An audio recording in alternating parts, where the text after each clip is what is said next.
C'est vrai ou pas vrai ce qu'il y a dans la Bible? Alors, il faut savoir que la Bible même dit que ce qu'il y a dans le livre n'est pas vrai. Ça, des fois, je prends les gens en stop, ils ont la Bible, ils vont eux-mêmes à la page, ils lisent. Je garde d'ailleurs la voiture, parce que je sais que ça va être quand même un choc.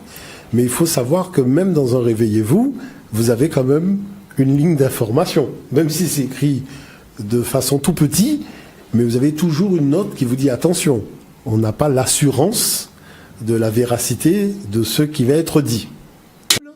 Je vous dis que dans la Bible, quand vous lisez les notes d'information, on vous dit que ces textes sont des copies de textes plus anciens. Vous allez citer M. Omotunde, vous allez affirmer une chose. Vous n'amenez même pas la preuve. Vous allez dire qu'il est écrit dans certaines Bibles que tout ce qui est écrit n'est pas vrai.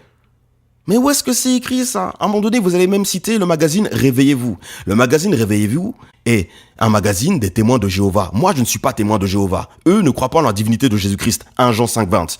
Eux ne croient pas en ça. D'accord? À la secte de la témoin de Jéhovah, mais qu'est-ce qu'il y a? Il y a Charles Taze Russell. Charles Taze Russell était un franc-maçon du 33e degré.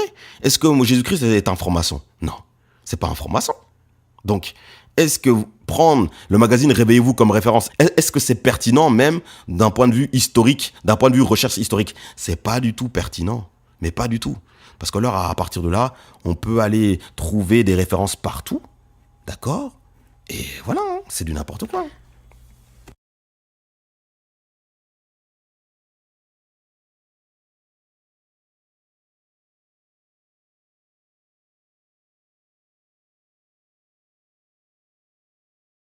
Visuel justement Voilà. sur la Bible. Par exemple, si on prend la Bible tome, voyez, et on lit la Bible tome au début, ce que nous disons est écrit et consigné dans la Bible elle-même.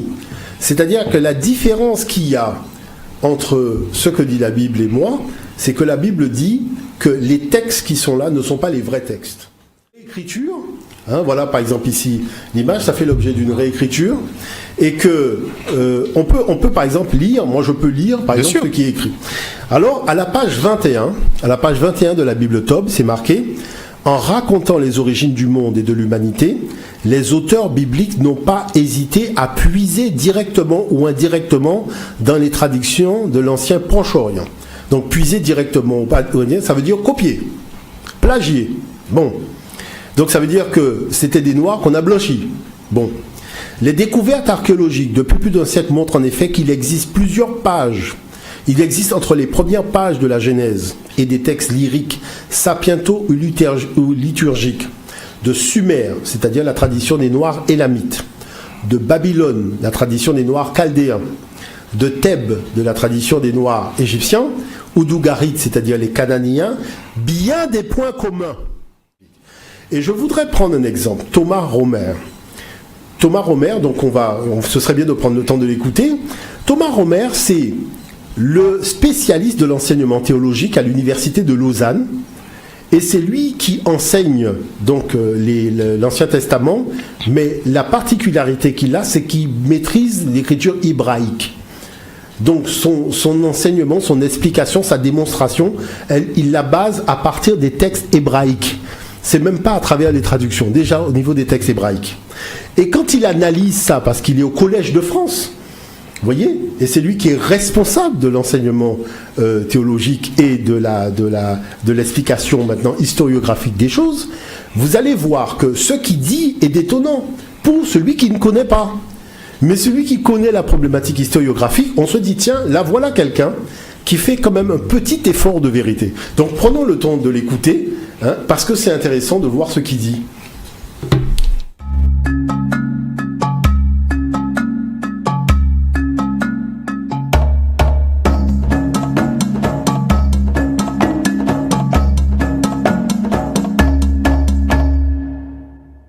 Bonjour Thomas Romer. Bonjour. Vous êtes titulaire de la chaire Milieu biblique et votre approche de ce texte est avant tout historique, critique, laïque. Vous montrez bien à quel point ce texte n'est pas écrit par un seul auteur et d'ailleurs n'est pas un seul texte. Il n'y a pas forcément une non, il n'y a pas d'unité, c'est vrai. D'où est-ce que ça vient? Est-ce qu'on sait aujourd'hui qui a écrit la Bible et à quelle époque précisément? Alors qui, si on pouvait mettre des noms, ça sera bien. On a le nom d'aucun auteur parce que justement, ça c'est intéressant, les textes ne sont pas signés. Il y a des textes de l'Antiquité qui sont signés, c'est tous des textes anonymes en fait, et puis les auteurs, ou il faudrait plutôt dire des rédacteurs, parce qu'il n'y a pas vraiment à l'origine quelqu'un qui invente un texte, souvent ça vient des traditions orales, donc on peut retracer ce chemin, parce que là on a les méthodes, on peut comparer. Par contre, les noms des auteurs, nous ne les savons pas. Votre approche d'historien vous oblige en fait à resituer aussi le contexte et l'époque à laquelle ces textes ont été écrits. Ça, c'est important. Ah, c'est très important, c'est très important. Il ne faut pas avoir cette idée que la Bible est tombée du ciel, elle n'a pas été dictée d'un seul coup à Moïse ou à je ne sais pas qui. Justement, la Bible s'est constituée très lentement dans des situations historiques précises. On peut dire que ça commence grosso modo au 8e siècle avant l'ère chrétienne. C'est-à-dire, qu'est-ce qui se passe à ce moment? Enfin. Nous sommes le 2 février 2018. Alors bien évidemment, vous vous en douterez bien, cette version d'audio aussi, je l'ai rajoutée par après. Parce que je viens enfin de tomber en ce début d'année 2018, puisque toutes les autres versions d'audio ont été enregistrées avant l'année 2018. Et ben, en ce début d'année 2018, M. Omotonde nous présente enfin sa version, cette fameuse version de la Bible qui tendrait à prouver que les écrits bibliques sont en réalité inspirés des textes babyloniens, égyptiens, etc., etc. Et quelle version nous présente-t-il comme preuve ultime? La Tob. Mais attendez, la traduction œcuménique de la Bible. La traduction œcuménique de la Bible. Mais déjà, rien qu'au nom, vous devez déjà sentir qu'il y a anguille sous roche. Donc, c'est-à-dire que là, il nous présente la version de la Bible la plus pourrie du game. La traduction œcuménique de la Bible. Déjà, nous savons que l'œcuménisme et le Dieu biblique, c'est deux choses diamétralement opposées. Pour ceux qui ne savent pas ce que c'est que l'œcuménisme, avoir une vision œcuménique, c'est-à-dire se dire que simplement que toutes les religions, que tous les dieux de toutes les religions se valent. Alors que non, ça c'est tout à fait faux. Par exemple, le Dieu biblique a dit clairement, tu n'adoreras point d'autres dieux devant ta face. Voilà. Mais dans la version œcuménique, c'est non. Tous les dieux de toutes les religions se valent. Ça veut dire qu'un sataniste peut prier avec un chrétien, etc., etc., parce que c'est la même chose. Ben non, parce que le sataniste, lui, considère Satan comme étant Dieu. Ben non. À un moment donné, non, il faut arrêter. Alors, ce que je veux faire comprendre déjà ici, c'est que Monsieur Omotonde déjà vous présente l'une des versions les plus pourries du game. Alors, je vais, pour appuyer donc mes allégations par du fond, moi, je vais vous parler c'est-à-dire des sources. Alors moi, j'aimerais aller en fond avec vous. J'aimerais faire très rapidement une étude de fond. Je vais faire une petite lecture, d'accord? Et vous aurez de toute façon la version devant vous. Alors, il faut savoir que la traduction œcuménique de la Bible fait partie de ce que l'on appelle les manuscrits minoritaires, ou le texte minoritaire. Les manuscrits dits minoritaires sont appelés ainsi car ils ne représentent que 5% des manuscrits disponibles. On les appelle également alexandrins car pour la plupart ils seraient de sources égyptiennes. Tiens. Étonnamment, malgré leur infériorité numérique, c'est sur ceci que la plupart des Bibles modernes se basent. En effet, ces manuscrits sont plus anciens et également mieux conservés que les majoritaires. Par exemple, le Codex Vaticanus est daté du milieu du IVe siècle, le Codex Sinaiticus également, et le Codex Alexandrinus du Ve siècle. En raison de cette ancienneté, la critique moderne pense donc qu'ils sont plus proches des manuscrits originaux et lui accorde davantage de crédit. C'est ainsi que, suivant cette pensée, Westcott et Hort ont compilé ces manuscrits pour publier en 1881 le texte grec sur lequel la plupart des Bibles modernes se basent. Plus tard, Herbert Nestlé et après lui Kurt Aland en feront une révision qui lui restera cependant très proche. Outre la spiritualité et la doctrine plus que douteuse de Westcott et Hort, les textes minoritaires prétendument meilleurs sont en vérité de piètre qualité. Le plus important d'entre eux, le Codex Vaticanus, est sorti mystérieusement des bibliothèques du Vatican en 1481. Il lui manque la majorité du livre de la Genèse, une partie des psaumes, Matthieu 6 du verset 2 à 3, les épîtres à Timothée, Tite et Philémon et l'Apocalypse dans son intégralité. Il fourmille également de multiples erreurs, notamment historiques et scientifiques. Quant à lui, le Codex Sinaiticus a été retrouvé par Tischendorf dans les poubelles d'un monastère au pied du mont Sinaï. C'est dire la valeur que les moines accordaient à ce dernier. John William Burgon, grand défenseur des textes bibliques et particulièrement des textes majoritaires, dira, je cite, « S'ils avaient été des manuscrits valides, il y a longtemps qu'une lecture assidue les aurait rendus en pièces. Nous soupçonnons que ces manuscrits sont redevables pour leur conservation et ce uniquement à leur côté diabolique. Cela démontre que l'Église les a rejetés sans les lire. Autrement, ils auraient été usés par trop de lecture et seraient disparus. » Donc déjà en lisant cela, vous pouvez déjà vous faire une idée du sérieux de la Bible que nous présente Monsieur Omotunde, la traduction œcuménique de la Bible, puisque cette dernière est basée justement sur ce manuscrit. Ok ? Alors, le texte majoritaire. Les manuscrits dits majoritaires sont appelés ainsi car ils représentent la grande majorité des manuscrits disponibles. On les appelle également byzantins car pour la plupart, ils sont de sources orientales. C'est avec ces manuscrits, précisément 7 d'entre eux, qu'en 1516, Érasme va faire une compilation. Celui-ci subira plusieurs révisions en 1519 et en 1522. Luther basera sa traduction allemande sur la révision de 1519. En 1550 et en 1551, Robert Étienne introduira la division en versets. Une autre révision sera faite en 1598 par Théodore de Bèze. Et en 1633, par les frères Elzévier qui y apposeront la mention textum ergo abes nunc ab omnibus receptum, c'est-à-dire tu as donc le texte maintenant reçu par tous. On parle depuis de textus receptus, c'est-à-dire le texte reçu. Ok, donc c'est sur celui-ci que les Bibles fidèles telles que les Bibles de Olivetan de Genève qui datent de 1669, de Lemestre de Sassy, de l'Épée, Martin, Osterwald, etc. sont basées. En plus de suivre la majorité des manuscrits, le texte reçu s'accorde également avec les traductions anciennes comme le Peshitta, la Bible italique, la Bible vaudoise et la Vulgate, ainsi que les citations des Écritures faites par, entre guillemets, ceux qui sont faussement appelés les pères de l'Église. C'est donc de loin le texte le plus fiable et le plus proche des originaux que nous possédons. Et donc parmi les textes majoritaires, vous avez donc la Vulgate en latin, donc vous avez la version Osterwald, vous avez la version Martin, mais évidemment les plus anciennes souvent sont les meilleures, hein.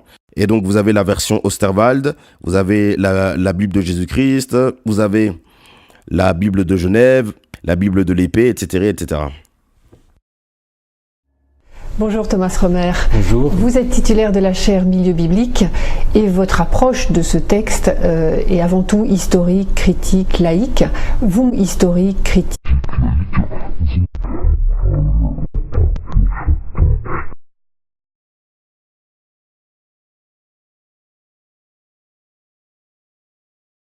En fait, il y a une tradition à la fois politique et philosophique, peut-être religieuse, qui est la suivante. C'est très simple. La Révolution française a échoué. Elle a échoué d'abord en 93, 95, donc on a le retour, l'Empire, la contre-révolution, bon.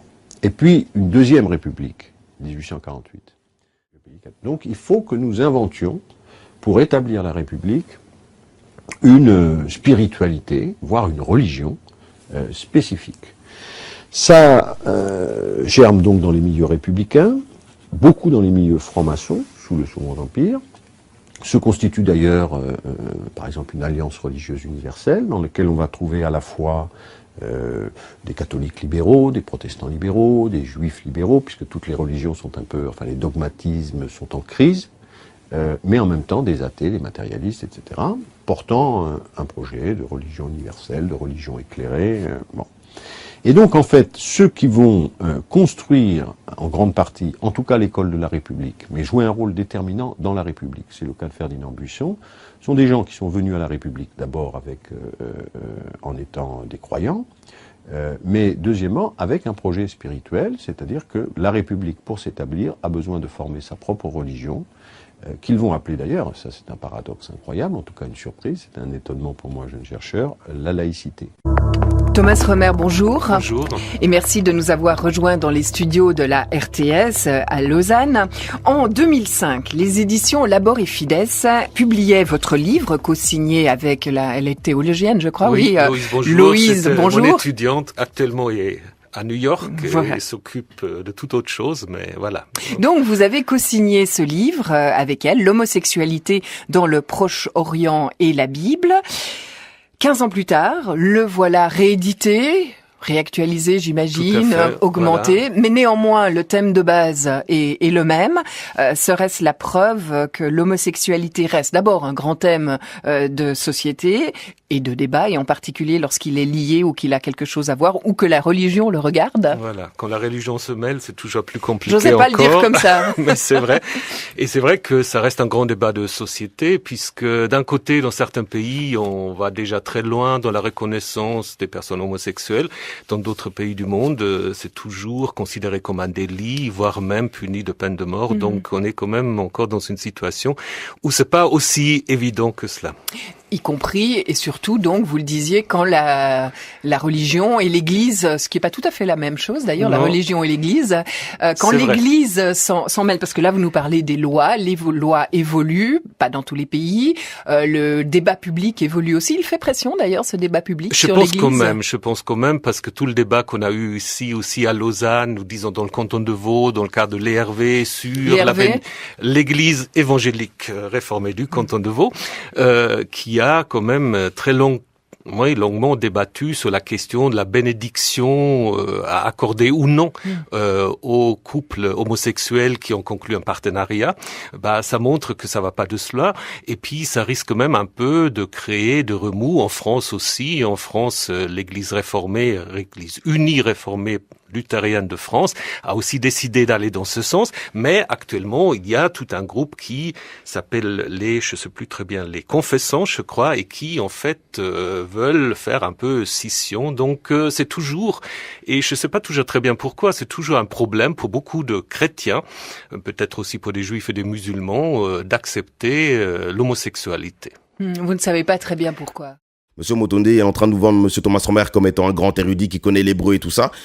Comment ça se fait que Monsieur Motonde n'a pas du tout soulevé le fait que Monsieur Thomas Romer milite pour la bénédiction des couples homosexuels et pour l'homosexualité? Et en plus, pour l'homosexualité à la lueur et à la lumière de la Bible. C'est-à-dire que selon Monsieur Thomas Romer, on peut bénir des couples homosexuels. La Bible ne dit rien justement sur l'homosexualité. La Bible n'est pas contre l'homosexualité. Selon Monsieur Thomas Romer, la Bible est juste contre, si vous voulez, la confusion sexuelle, entre guillemets. Voilà, la Bible serait juste contre, si vous voulez, l'androgynie, etc., etc. Mais enfin, après, vous savez, ça, c'est des pseudo-intellectuels, des gens qui passent du temps à faire des circonlocutions, employer des termes compliqués pour éviter d'aller droit dans le but, pour éviter de choquer les gens. En fait, ils font vraiment le travail de Babylone. En bref, c'est comme si Monsieur Omotunde était en train de vous présenter un militant LGBT, mais, attention, théologien, exégète, etc., etc. Fumisterie, ça c'est Babylone. Donc voilà tout le sérieux des sources de Monsieur Omotunde. C'est quand même dommage. Et d'ailleurs, ce n'est pas pour rien que Monsieur Thomas Romer est interviewé à grosse pompe auprès de l'Église protestante unie de France, qui est une organisation abominable, qui a validé le mariage des couples homosexuels. Dans l'Église protestante unie, on bénit des couples homosexuels. D'accord ? Donc ne venez pas me parler de Monsieur Thomas Romer comme étant une référence en la matière. On parle de faits. De faits scientifiques, de faits prouvés, qui sont issus de recherches, de choses avérées. Et justement, pour que les choses...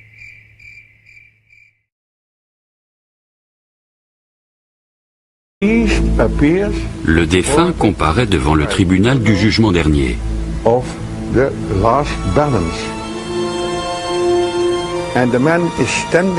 L'homme se trouve devant la porte qui donne accès à la salle de l'absolue vérité. Et c'est là que se trouve aussi Osiris. Osiris est un dieu qui apparaît sur la terre sous une forme humaine. Il apporte à l'homme de précieux enseignements et lui apprend le culte des dieux. C'est un dieu civilisateur, si on veut. Ensuite, il est mis à mort par les forces du mal. Il ressuscite, il monte au ciel où il sera le juge des âmes à la fin des temps. Les tombeaux égyptiens fourmillent de représentations qui retracent ces événements.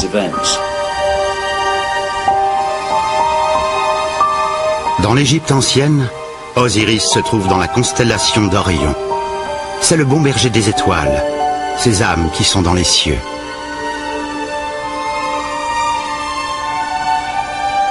C'est loin d'être la seule image mythique qui ait annoncé les concepts beaucoup plus tardifs du christianisme. Les auteurs Tim Freke et Peter Gandhi ont fait une étude extensive de la pensée dans l'Antiquité. C'est une image choquante. Pourquoi l'avez-vous mise sur la couverture de votre livre? Parce qu'il s'agit d'une preuve qui nous tient beaucoup à cœur. C'est un talisman, une amulette. C'est petit, de la taille de mon pouce. On dirait Jésus sur la croix, et pourtant l'inscription en grec nous explique qu'il s'agit de Dionysos, à la fois homme et Dieu, qui est mort et ressuscité. Et le fait d'apprendre que ce demi-dieu païen a connu exactement la même mort que Jésus est, selon nous, la preuve que nous avons puisé l'histoire de Jésus dans la mythologie païenne. Dionysos, c'était le Bacchus des Romains. N'était-il pas le dieu du vin et des libations? Bien sûr que si, mais c'était aussi le dieu de l'initiation.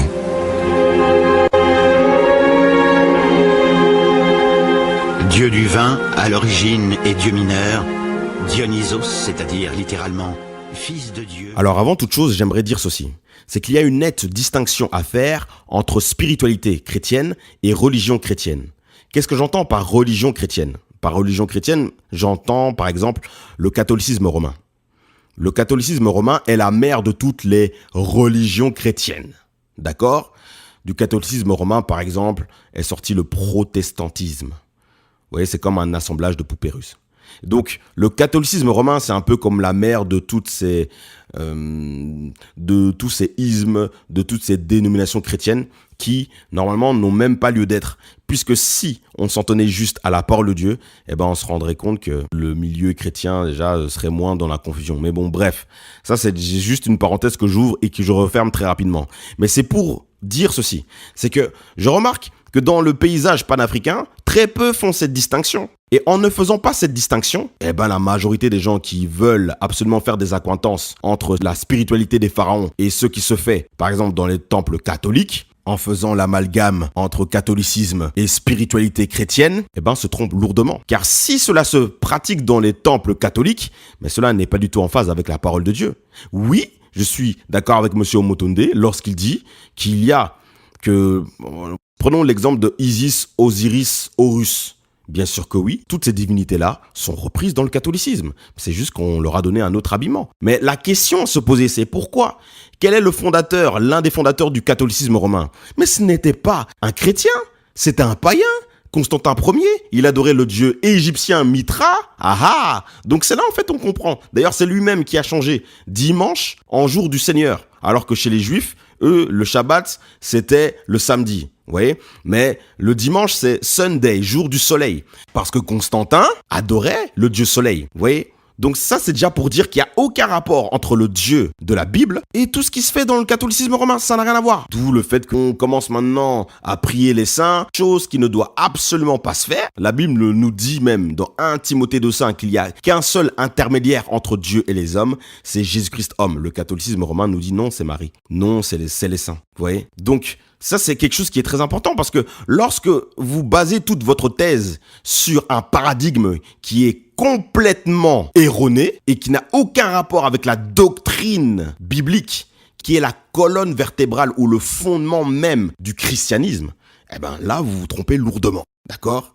C'est pas parce que vous voyez dans les temples catholiques des saints blancs ou je sais pas quoi que vous devez vous dire donc ça veut dire que la Bible... Non, ça n'a rien à voir.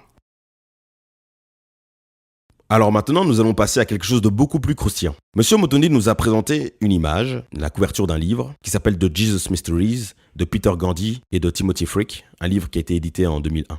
Et la couverture de ce livre, ça serait, du moins, un Dionysos crucifié. Et donc, une image qui serait antérieure même à l'histoire biblique. Et donc, de ce fait, très logiquement, d'après la rhétorique de M. Omotondi et des auteurs, cela tendrait à prouver que le Christ, que la crucifixion du Christ, que l'histoire du christianisme est basée sur des cultes païens d'autrefois, antérieurs même à l'histoire du christianisme. Et c'est très intéressant. Nous allons rentrer en profondeur par rapport à cela. Parce que cela va me permettre de pousser un petit coup de gueule à la communauté noire africaine. Chez nous, il est souvent dit que nous avons une culture de l'oral, l'art oral. Et en Occident, ils ont plus la culture de l'écrit. Et là où je veux dire quelque chose, c'est que quand je vois le manque de réactivité dans le milieu, tout le monde s'est balancé la vidéo, tout le monde a applaudi, s'est dit « Ah, merci monsieur Omotondi, merci pour toute cette connaissance ». Les Africains aujourd'hui là, on leur sert une information avec une bonne rhétorique, avec un bel habillage, on leur dit ce qu'ils veulent entendre, comme dans l'Afrique noire là. Il y a des guerres, il y a la souffrance, donc l'homme noir a besoin de se sentir valorisé. Alors dès qu'il y a un discours qui met l'homme noir en avant, on applaudit, on applaudit, on applaudit. Ce n'est pas que je suis en train de dire que l'histoire africaine n'est pas noble et tout ça. Il y a des belles choses à dire. Mais, à un moment donné, il faut qu'on ait un petit peu l'esprit scientifique. Je parle de façon globale. Tout le monde n'est pas à mettre dans le même plat. Mais de manière globale, je remarque que dans la doxa africaine, tout le monde est là. Waouh, merci. Mais personne ne vérifie ou quoi? Qu'est-ce qui se passe? Moi, je suis allé en profondeur. J'ai trouvé ça très intéressant. Et vous savez, à l'école, on nous a appris, je me souviens, c'était dans un cours qu'on appelait critique historique. On nous disait, quand un document vient à votre main, voici les questions que vous devez vous poser. Qui, quand, quoi, comment, où, pourquoi. Mais aujourd'hui, quand des gens viennent avec des informations, quand des gens vous parlent, vous prêchent des choses avec une belle rhétorique, vous ne vérifiez pas. Pourquoi? Vous ne vous posez aucune question. Et c'est comme ça qu'il y a beaucoup de bêtises qui peuvent rentrer. Mais moi, j'ai fait des recherches. Voilà. Alors, je vais vous parler de quelque chose. C'est un cas d'école qui va me permettre justement de prouver que tout ça, là, c'est de la supercherie. Tout ce que M. Omotondi essaie de prouver là, c'est de la supercherie.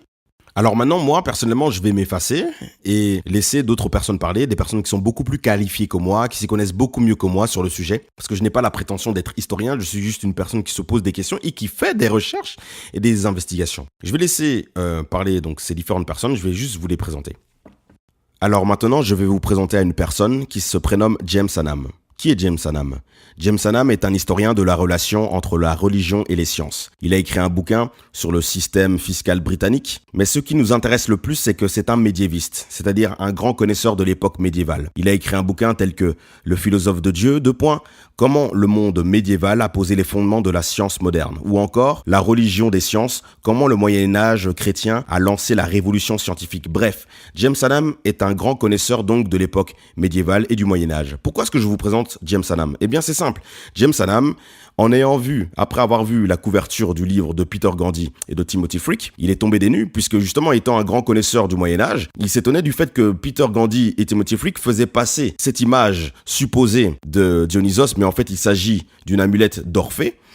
Donc il était étonné que ces personnes fassent passer cela comme étant antérieur à la période du christianisme, alors que de grands connaisseurs en la matière, qu'il va citer par après, tels que Otto Kern, qui était un grand épigraphe, et tels que plusieurs experts, tels que Johannes Rheil et Robert Zahn, et encore un grand connaisseur justement de l'histoire d'Orphée, qui a justement décrypté l'amulette d'Orphée, qui s'appelle Guthrie, donc William Kate Guthrie. Toutes ces personnes, en fait, ont déjà écrit justement sur l'amulette d'Orphée, l'ont déjà décrypté, l'ont déjà étudié, et toutes ces personnes sont unanimes sur le fait qu'il s'agit d'un faux. Alors, James Hannam était très étonné du fait que Peter Gandhi et Timothy Frick fassent passer cela comme étant antérieur à l'histoire du christianisme, alors qu'il s'agit non seulement d'un faux, et en plus un faux qui daterait du 2e ou du 3e siècle après Jésus-Christ. Donc James Hannam étant révolté du fait qu'ils aient mis cette image-là en couverture, alors que tout le monde dans le milieu savait déjà qu'il s'agissait d'un faux, il s'est donc confronté à eux, et Timothy Frick lui-même a avoué qu'il s'agissait bel et bien d'une œuvre qui date du 3e siècle après Christ. Timothy Frick lui-même l'a avoué. Mais il s'est dit que cette image tombait à point nommé, puisque finissant justement leur bouquin, ils trouvaient que cette image tombait à point nommé et était en phase justement avec l'ensemble de leurs arguments qu'ils détaillent dans le livre. Et donc pour eux, c'était un peu comme une évidence, comme une révélation que de mettre ça, en guise de couverture. Et en plus, selon ses propres dires, étant donné que c'est une image frappante, donc ça allait jouer au niveau de la psychologie. Et donc voilà, c'est un petit peu du marketing, quoi, tout ça. Tout en rapport avec l'argent. Mais en bref, en définitive, Timothy Freke n'a pas du tout remis en question le fait que cette œuvre-là était un faux et qu'il proviendrait du 3e siècle après Christ. Que du contraire, face aux arguments de James Hannam, il s'est couché. Voilà. Alors très rapidement, je vais vous lire quelques petits points que Timothy Freke a dit à James Hannam concernant donc l'amulette. Il a dit: l'ironie, bien sûr, est que nous ne faisons aucune prétention spectaculaire au sujet de l'amulette. Mais monsieur Omotonde, si. Seulement que cela existe et que nous avons pris confiance en le rencontrant plusieurs fois dans nos recherches et que la thèse de Jesus Mysteries l'explique très proprement. Notre thèse ne repose certainement pas sur elle. Entre parenthèses, c'est après tout du 3e siècle. Quelle date, si la datation est juste, ce que nous n'avons pas contesté. Ce que nous n'avons pas contesté. Et à un moment donné, il dit, l'amulette a joué un rôle psychologique pour nous. Oui, donc à un moment donné, il faut arrêter. Premièrement. Deuxièmement, donc James Hannam, donc après avoir reçu cette remarque de Timothy Freke, il n'avait toujours pas la paix, puisqu'il s'est dit, mais ok, donc vous savez vous-même qu'il s'agit d'un faux, mais vous n'en parlez pas dans votre bouquin, et malgré le fait que je vous ai confronté déjà une première fois, vous ne rectifiez rien. D'accord ? Vous ne rectifiez rien. Vous ne dites à personne qu'il s'agit d'un faux. Donc, autrement dit, vous induisez les gens en erreur. Et donc, il s'est dit, je vais aller maintenant sur leur page Wikipédia et aller les exposer publiquement. Parce que on sait qu'avec Wikipédia, on peut rajouter des détails, des critiques de livres, etc., etc. Donc, il est allé sur leur page Wikipédia. Il a balancé tout ce qu'il avait à balancer. Et qu'est-ce que répondent justement ces deux personnes-là, Timothy Freke et Peter Gandy? Ah, mais non, mais c'est de la diffamation. Mais non, mais c'est faux. Là, maintenant, il commence à dire l'inverse de ce que Timothy Freke lui-même a dit. Alors là, James Hannam est encore allé plus loin. Il y a eu un 3e débat. Et là, Peter Gandy lui-même encore, il dit clairement que 9 ans avant, donc sans doute 9 ans avant d'écrire son livre, il avait déjà lu qu'il s'agissait d'un faux. Mais il avait ignoré. Mais après, il essaie de se justifier, machin. Mais en bref, il avait lui-même ignoré. Donc lui-même, Peter Gandy aussi, avouera, dans la dernière confrontation que James Hannam aura avec Peter Gandy lui-même, il avouera que lui-même savait qu'il s'agissait d'un faux. Donc, monsieur Omotonde, votre réflexion se base sur un faux. C'est bien de passer des documentaires, c'est encore mieux de vérifier ses sources. Ce n'est pas à vous que je vais apprendre cela, d'accord ? On parle de faits, de faits scientifiques, de faits prouvés, qui sont issus de recherches, de choses avérées. Et justement, pour que les choses... Donc, et non seulement il s'agit d'un faux, et en plus, il faut aller encore plus loin. Il s'agit en fait ici d'une amulette originaire d'Italie. D'accord ? Et James Hannam précise en plus que il faut savoir que énormément de faux venaient d'Italie. D'accord ? Et donc, c'est une amulette qui a été achetée par un certain Gerhard, qui a été entreposée dans un musée qui s'appelle le Kaiser Friedrich Museum à Berlin. Maintenant, apparemment, donc, cette amulette n'est plus du tout visible, justement parce qu'il y a eu tellement de polémiques autour de ça que les gens l'ont retirée. Hein ? Donc, à un moment donné, qu'on nous dise la vérité. Ça sert à rien de nous mettre des images pour nous enfumer. Non, il faut qu'on aille au fin fond des choses. Même cette amulette a été retirée. Cette amulette a été retirée parce que de grands experts l'avaient déjà décryptée comme étant déjà un faux. Ça a déjà été décrypté comme étant un faux. Et je cite Otto Kern. Et quand on parle d'Otto Kern, on parle d'une personne qui a une crédibilité en la matière. D'ailleurs, c'est la raison pour laquelle ni Timothy Freke ni Peter Gandy ne cherchent à recadrer Otto Kern. Quand on parle de Guthrie, on parle de quelqu'un qui a une crédibilité en la matière. D'ailleurs, Timothy Freke et Peter Gandy se sont aussi basés sur le livre de Guthrie. D'ailleurs, ils ont essayé de renvoyer James Hannam dans le livre de Guthrie, en faisant croire que Guthrie, dans sa dernière édition, avait affirmé que cette œuvre-là était authentique. Je l'ai justement acheté pour la circonstance. Et il est clairement dit, James Hannam lui-même, il affirme, il est clairement mis, Guthrie affirme clairement dans sa dernière édition que cette figure est très certainement un faux. Bon, maintenant, en guise de conclusion, pour terminer ce chapitre, vous m'excuserez, mais je serai encore obligé de parler d'Otto Kern. Bon, au moins, à force de ressasser toujours les mêmes noms, ceux qui ne le connaissaient pas, au moins auront appris quelque chose. Parlons d'Otto Kern. Bon, déjà, je tiens d'abord à vous préciser une chose. Lorsque je vous parle d'Otto Kern, je vous parle d'une personne qui a eu un contact physique et direct avec cette amulette. Ce qui n'est pas du tout le cas de Peter Gandhi et de Timothy Frick. Déjà de 1. De 2. Otto Kern était un épigraphe allemand. Donc déjà, il s'y connaissait en la matière. De 3, il avait une collection séminale de fragments orphiques. Et au préalable, je tiens quand même à préciser pour l'histoire qu'au préalable, il avait introduit cette amulette dans sa collection séminale des fragments d'orphiques. Donc ce qui semble vouloir dire, d'après James Hannan, qu'il considérait sans doute au préalable cette œuvre comme étant authentique. Mais par après, Otto Kern de sa propre bouche l'a totalement rejeté et considéré comme un faux, en se basant entre autres sur la crédibilité des travaux de 2 experts que sont Johannes Reil et Robert Zahn. Qui sont Johannes Reil et Robert Zahn? Il s'agit de 2 experts qui ont expertisé cette amulette, et quand ils disent sur cette amulette, ils ont dit clairement qu'il s'agissait d'un faux. Mais sur base de quoi? Je vais vous citer quelques critères qui les ont poussés à dire qu'il s'agissait d'un faux.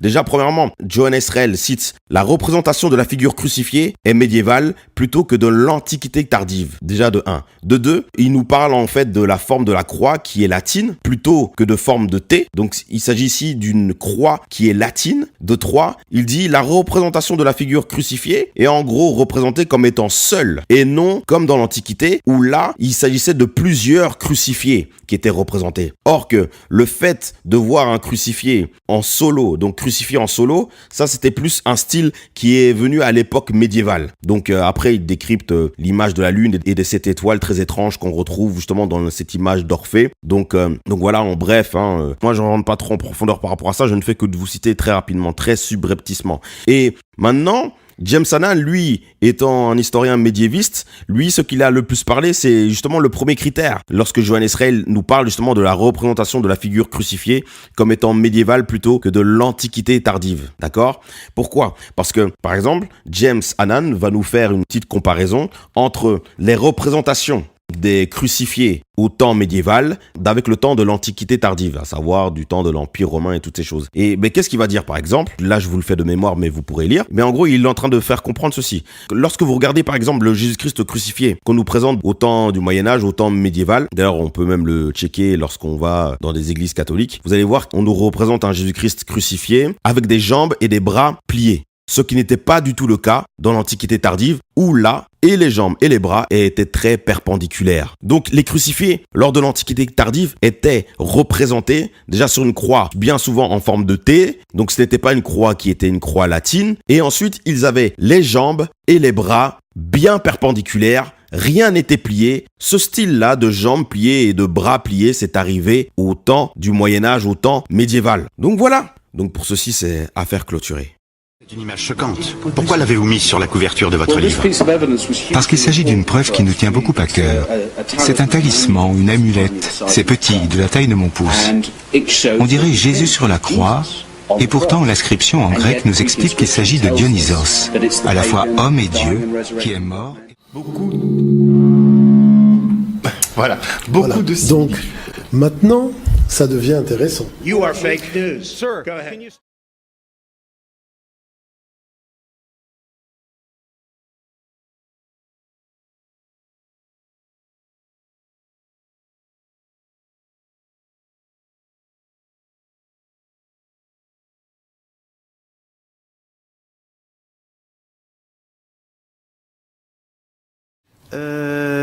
Isis, c'est la seule déesse, ce serait la seule femme à avoir conçu un enfant sans rapport sexuel.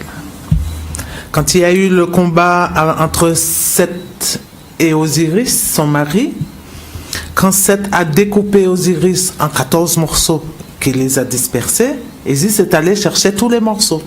Elle l'a trouvé. Mais elle n'a pas trouvé le phallus. Ah, donc elle en a fabriqué un. Comme c'est une déesse, elle s'est transformée en oiseau. Elle s'est posée dessus.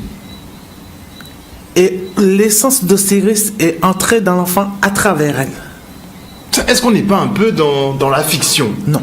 Non, c'est-à-dire que là, nous sommes dans ce qu'on appelle couramment l'Immaculée Conception. Ouais. Parce que quand vous prenez les textes en égyptien ancien, ce sont les mêmes textes. On dit Asesta Mut Necher. Asesta Mut Necher, ça veut dire Aseta Maria, mère de Dieu. Mut, mère, Necher, Dieu. Et vous retrouvez les mêmes allocutions. Vous voyez? Et c'est pour cette raison que la chose, c'est que faut pas oublier que Clément d'Alexandrie, Alexandre d'Alexandrie, Origène d'Alexandrie, qui sont les pères de l'Église, sont des Africains, parce qu'Alexandrie, c'est en Afrique. Lorsque vous parlez de l'histoire de Isis, Osiris et Horus, comment ça se fait que vous ne nous donnez pas clairement, parce que moi j'ai fait des recherches sur Horus là, je n'ai trouvé nulle part, ne serait-ce qu'un fragment, ne serait-ce qu'un texte hiéroglyphique dans lequel on nous dit que Horus avait 12 disciples. La seule chose que j'ai trouvée, c'est une image qui, il me semble, a été retrouvée dans le temple de Aménophis II. C'est juste une image où on voit Horus sur un trône avec 12 serviteurs en face de lui, d'accord, et 12 femmes qui tournent le dos, qui regardent de l'autre côté. Et sur base de ça, on va dire il avait 12 disciples. Mais qu'est-ce que c'est que ces bêtises? On va nous dire que on retrouve aussi l'image de l'Immaculée Conception dans le mythe d'Horus. Mais attendez un petit peu. Marie a eu le Christ comment? Ce n'est pas par l'apport d'un homme que Marie a eu Jésus-Christ. Joseph ne l'a pas ensemencé. C'est Dieu qui s'est matérialisé en elle, c'est Dieu qui a pris chair. D'accord? Mais quand vous nous parlez un petit peu du mythe d'Horus, comment est-ce que Horus est-il né? Vous nous dites que c'est l'image de l'Immaculée Conception. Mais c'est totalement faux. Osiris a été découpé en pièces en 14 morceaux. D'accord? Sa femme Isis, déjà l'histoire elle est un peu tordue, sa femme Isis a recollé les bouts, hein, la partie génitale reproductrice de Osiris a été modelée par sa femme, d'accord? Sa femme se serait changée en oiseau, cet oiseau s'est posé sur la partie génitale d'Osiris, et de là, Osiris a pu ensemencer cet oiseau, et voici ce qu'on nous présente comme l'Immaculée Conception. Mais, mon ami, il y a eu un contact entre le sperme d'Osiris et Isis, qu'Isis soit un oiseau ou pas, mais elle a été ensemencée. Je vois pas ici l'image de la virginité. Est-ce qu'on va dire qu'une grenouille ou des poissons, comme eux, n'ont pas le même système sexuel que l'homme? Est-ce qu'on va dire que ceux-là, là, quand ils se reproduisent, est-ce qu'on va dire que, ben voilà, ils sont vierges ou quoi? Mais non. Voilà, par rapport à leur système de reproduction, ils ne sont pas vierges. Isis n'a pas eu Horus étant vierge. Elle a été ensemencée par Osiris. Qu'il soit découpé en 14 morceaux ou pas, elle a été ensemencée par Osiris. Il y a eu une relation sexuelle entre eux. Vous voyez? Ça n'a pas de sens. Ce n'est pas l'Immaculée Conception. C'est le sperme d'Osiris qui a fait Horus. Et ce n'est pas le sperme de Joseph qui a fait Jésus-Christ. Qu'est-ce que c'est que cette supercherie que vous essayez de nous vendre? Ça n'a aucun sens. On a quand même un cerveau, on sait réfléchir, ça n'a aucun sens. Moi, personnellement, je vous dis, moi, ce genre de choses, ça m'énerve. Parce que c'est une insulte à l'intelligence. À un moment donné, si justement vous voulez remettre la dignité de l'homme noir justement sur la carte, mais ayez un petit peu de respect pour l'intelligence. C'est incomparable. Vous nous dites qu'il a changé l'eau en vin. Donnez-nous la preuve de l'Égypte antique qui nous prouve qu'il a changé l'eau en vin. Donnez-nous le texte, parce que ça n'existe pas. J'ai vu ça nulle part. Ce sont des fables, ce sont des mythes. Il y a beaucoup de mythes sur Osiris. D'ailleurs, je décrypterai ça bien comme il faut dans une autre vidéo. Ça n'a aucun sens. Ça n'a aucun sens. Arrêtez de faire l'amalgame entre la religion catholique et le christianisme, c'est-à-dire et la doctrine christique. Les deux n'ont rien à voir. Les deux prêchent deux choses opposées. Ça n'a rien à voir. D'ailleurs, c'est la raison pour laquelle chaque fois que M. Motonde essaie de parler de la Bible, de mettre ça en phase avec l'Égypte, ça ne marche pas. Mais une fois qu'il parle du catholicisme, là, ça marche. Pourquoi? Parce qu'effectivement, le catholicisme romain a pour fondation non pas la Bible, mais les religions païennes. C'est-à-dire les religions de l'Égypte antique et aussi des divinités grecques, des divinités, je veux dire, phéniciennes, des divinités égyptiennes. Voilà, c'est un melting pot de tout. Bien sûr que oui. D'ailleurs, même, il y a cette fameuse image même qui circule sur Internet où on voit l'image, comment est-ce que les prêtres de Dagon étaient habillés et comment est-ce que les prêtres catholiques, dont le pape et tout ça là, sont habillés. C'est exactement la même chose parce que le catholicisme n'est rien d'autre qu'une religion syncrétiste par essence. C'est un melting pot de tout. Moi, ça là, c'était d'abord un premier coup de gueule parce que j'en ai marre, moi, d'entendre des inepties pareilles et de voir un public qui est là, oh, merci beaucoup pour la connaissance, tout ça. Vous faites même pas des recherches parce que vous êtes déjà acquis à ça. Osiris n'avait pas 12 disciples. C'est faux. C'est faux. Bientôt, je vais m'attaquer maintenant au tombeau d'Ounas, sur les hiéroglyphes là d'Ounas. Et d'ailleurs, j'aimerais dire une chose. C'est pas parce que quelqu'un nous parle de la résurrection que forcément ça veut dire que voilà, il a supplanté Christ, l'image du christianisme. Mais attendez, mais quel homme, depuis la nuit des temps, quel homme a envie de mourir? Quel homme a envie de mourir? Même ceux qui se suicident, eux espèrent faussement, hein, mais ils espèrent au moins retrouver la paix après la mort. Donc c'est-à-dire que ils espèrent quelque part une meilleure vie, même si c'est une meilleure vie dans le néant. D'accord? Mais ils espèrent au moins autre chose. Parce que l'homme se veut être éternel. Et la Bible même dit clairement que Dieu a mis en chaque homme la pensée de l'éternité. Donc, que Ounas, que tel ou tel pharaon ait noté ça, ce n'est pas du tout une révolution. Quel homme a envie de mourir? Adam et Ève eux-mêmes n'avaient pas envie de mourir. C'est la raison pour laquelle Dieu a dit, si vous mangez de ce fruit, vous mourrez, vous mourrez. Quel homme a envie de mourir? D'ailleurs, voilà, personne.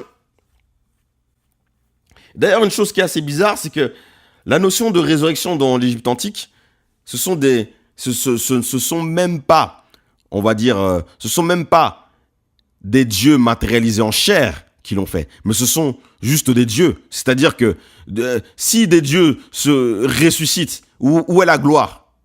Où est la gloire? Si Osiris a été ressuscité par son fils Horus, où est la gloire?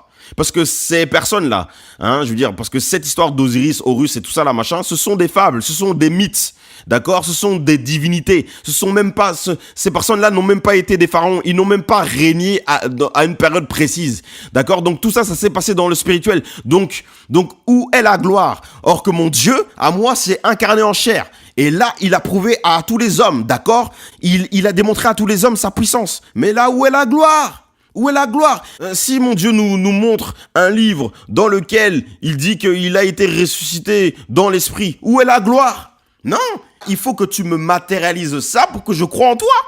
Sinon, moi aussi, je peux dire que dans l'esprit, j'ai ressuscité. Mais je peux mentir, d'accord? Mais ça devient une preuve dès l'instant où je le matérialise physiquement.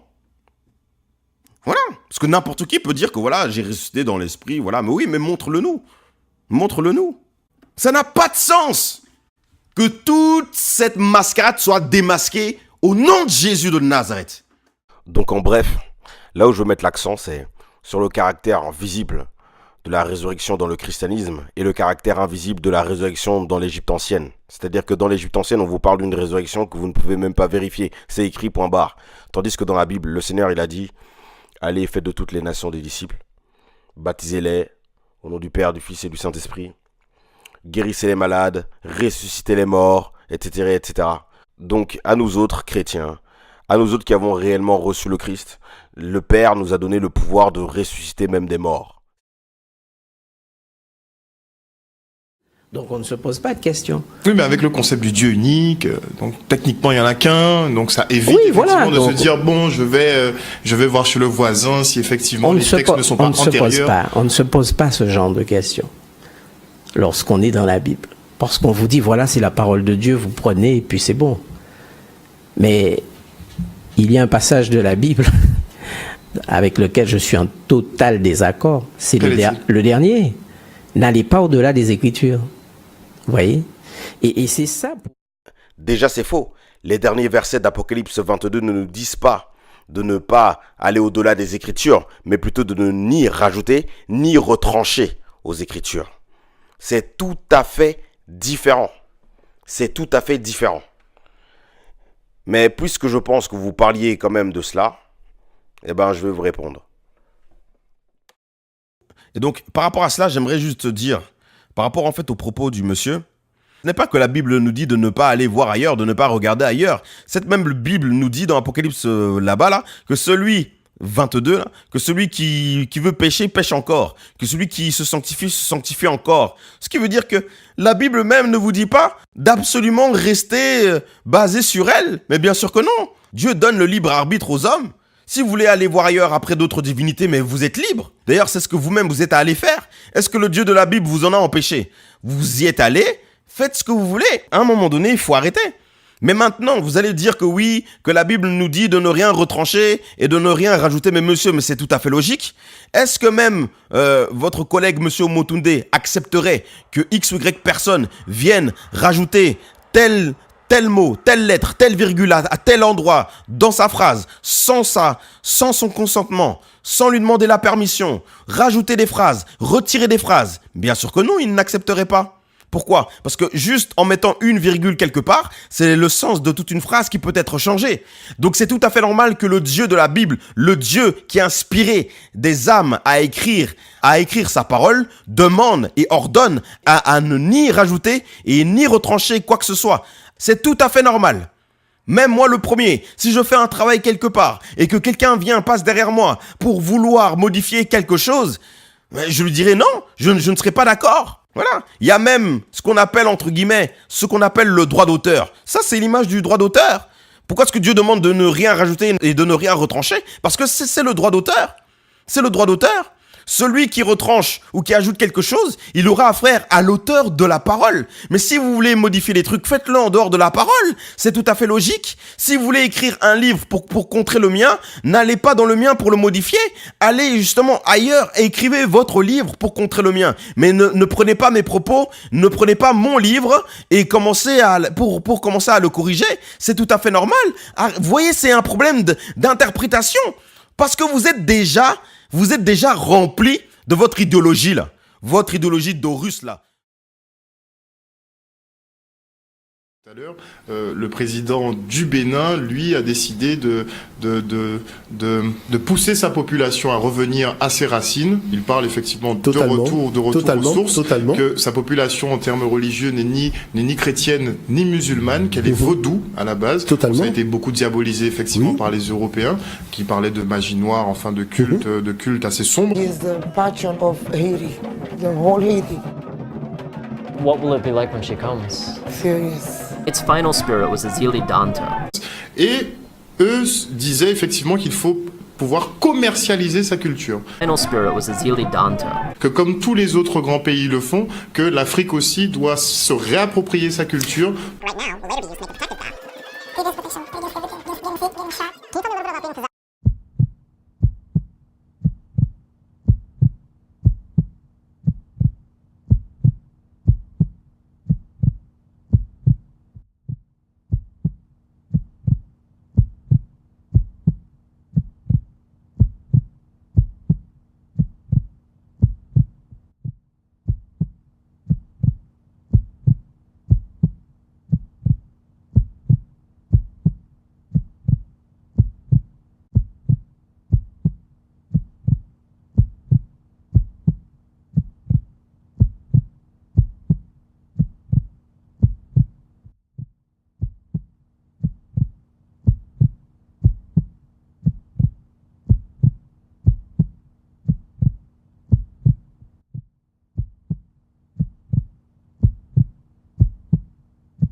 L'idée de la résurrection plaisait beaucoup aux Égyptiens, qui ont toujours été très préoccupés par la vie du corps, par la vie éternelle du corps.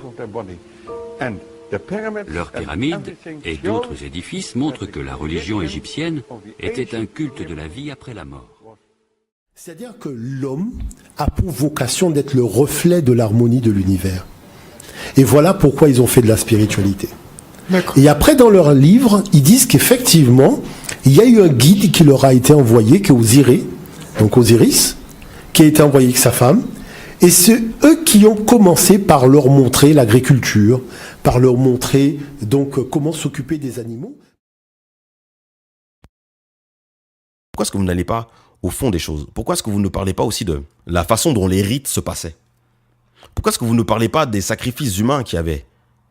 Pourquoi est-ce que vous ne parlez pas, je veux dire, de la manière dont par exemple, la divinité, le dieu Apis, était adoré? Pourquoi est-ce que vous ne parlez pas de toute la dépravation sexuelle qu'il y avait autour?